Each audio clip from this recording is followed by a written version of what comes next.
আসসালামু আলাইকুম। এই ব্লগটা হচ্ছে অনেক দিন আগের। ২১শে ফেব্রুয়ারিতে আমার হাসব্যান্ডের বার্থডে ছিল। তো এজন্য আমি এটা ১৯ তারিখে আমি গিয়েছিলাম আমাদেরই এলাকার একটি শপিং মলে, আরএস শপিং কমপ্লেক্স। তো সেখানে যাওয়ার কারণ হচ্ছে হাসব্যান্ডের জন্মদিন হচ্ছে ২১শে ফেব্রুয়ারি, তার জন্য কিছু গিফট কিনবো। তো গিফটটা আমি আগেই ডিসাইড করে রেখেছিলাম।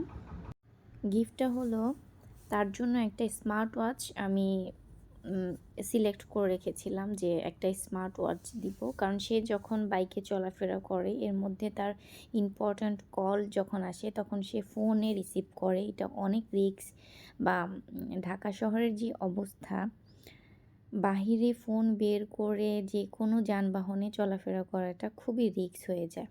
তো আমি ভাবলাম যে তার জন্য একটি স্মার্টফোন নিয়ে নিই, এটাই তার জন্য বেস্ট গিফট হবে।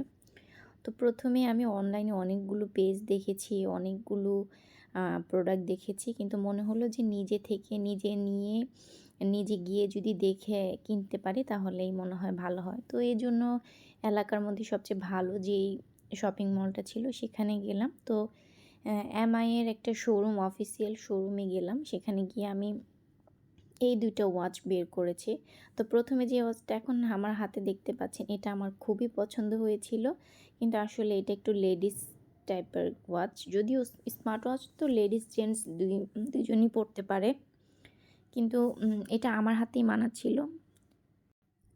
তো ওয়াচটা আমার খুব বেশি পছন্দ হয়েছিল। এজন্য আমি ভাইয়াকে বললাম যে, "ভাইয়া একটু ফিতাটা চেঞ্জ করে দেন দেখি।" তো ফিতা চেঞ্জ করার পরে আমার আর সেটা ভালো লাগছিল না।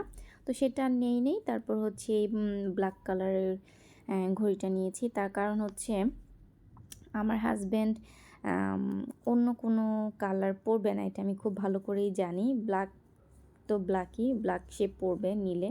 এজন্য কোনো রিস্ক না নিয়ে আমি ব্ল্যাকটাই নিয়ে নিলাম।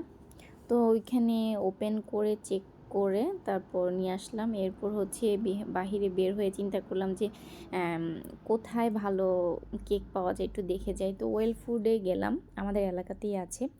ওয়েল ফুডে গিয়ে দেখলাম যে কোনো কেক তেমন একটা অ্যাভেলেবেল নাই। তো আর তো কিছু করার নেই, সেখান থেকে বের হয়ে আরও অনেকগুলো কেকের দোকানে ঘুরেছি জাস্ট ডিজাইন চয়েস করার জন্য, কারণ কেক তো আর আমি ২ দিন আগে নিব না। তো পরে সেখান থেকে আমি কিছু নাস্তা নিয়ে এসেছিলাম সিপি থেকে। তো মেয়ে আর আমি সেগুলো খেলাম।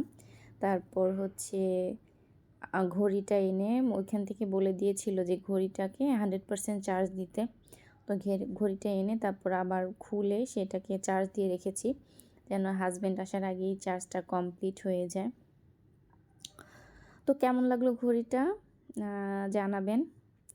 আসলে আমার কাছে ভালোই লেগেছে, যদিও ওই ঘড়িটা বেশি ভালো লেগেছিল, কিন্তু তার জন্য এটাই পারফেক্ট আমার মনে হয়েছে। কিন্তু ঘড়িটা খুবই সুন্দর ছিল।